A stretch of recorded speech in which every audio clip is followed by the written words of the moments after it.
This is Willie over here at Hatch Finders, and we're going to be tying a fly that I designed quite some time ago. It's actually called a double G, and it's the longer version of a double Griffith is what it is. But I found this fly to be to work very well, not only as in a midge pattern or a double cluster, but also later in the year as an attractor pattern on larger sizes, because you can change out the different threads or colorations in the center part, and it definitely floats well. Tonight I'm using actually a 96-72-16, which is a little heavier shank, but it's 2x long. And we're going to actually apply some white poly for the tail. You can use widow's web or a lot of different types of materials for that. We're going to just tie it right in here at the back end, just a little bit. And I just leave that long because it's actually going to be a shuck by the time we're done. But I don't have to make it the same length or cut it off right now. It's actually a very fast little pattern that doesn't take very long to tie, and not a lot of materials. Now after I've got the tail tied in, I'm going to trim my peacock off there at the tips and tie those in.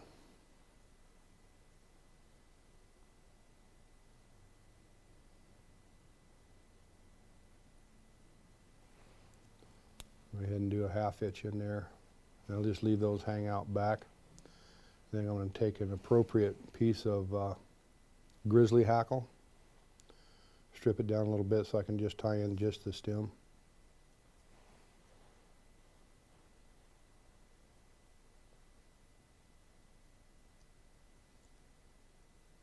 Having a hard time seeing tonight. Got my special glasses in there for young guys, but I didn't pull them out yet. Okay, I'm going to have both of those tied in. Now I'm just going to come in and unwrap the peacock herl. I'll start it around like this, and then I'm going to actually lift the hackle up and bring it around behind. That way it kind of gives me some material right behind the hackle. I'm going to tie a nice little cluster here. Just wrap forward and then back a little bit. Come in and tie this off.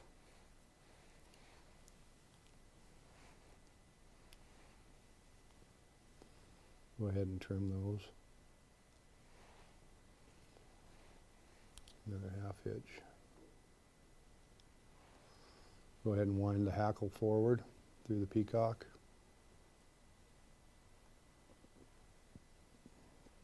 About 3 turns. And then go ahead and tie that off.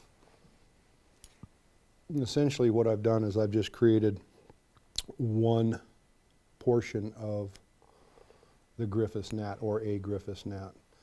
Now what I'm going to do is I'm going to advance that thread forward just a little bit and kind of build up a body of light gray thread.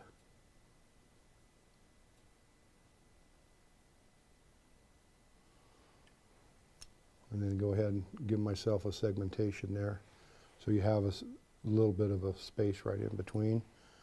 Go ahead and tie the peacock back in, tips first.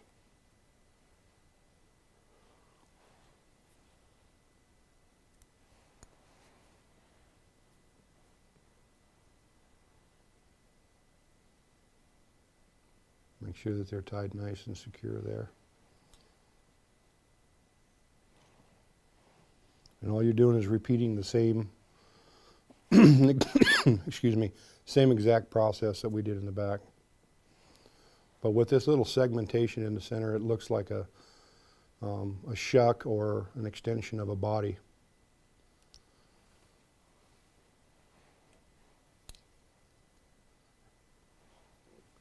Go ahead and do the same winding motion here. Behind the hackle, and then in front of.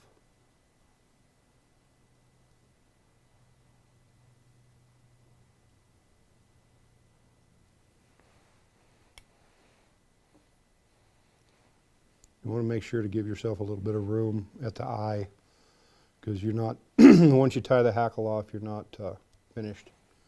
You have another material that has to go in too. And bring the hackle again through the Peacock.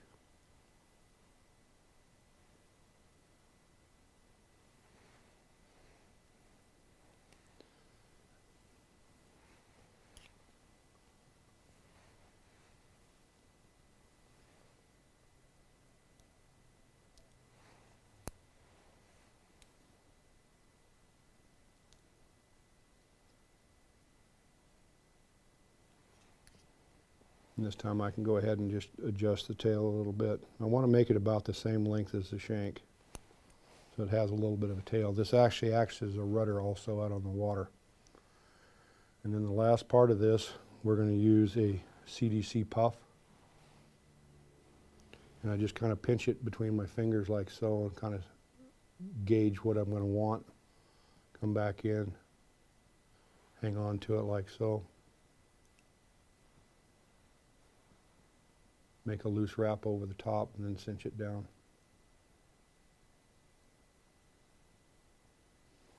There it is.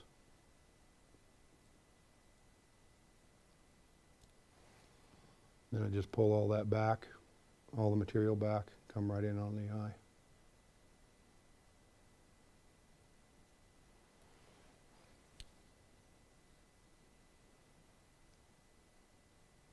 Normally I'd throw a whip finish on there, but I don't have it out at this moment. And then treat it with your head cement. And there's your fly. Double G. You can see it out on the water, that's what makes it nice.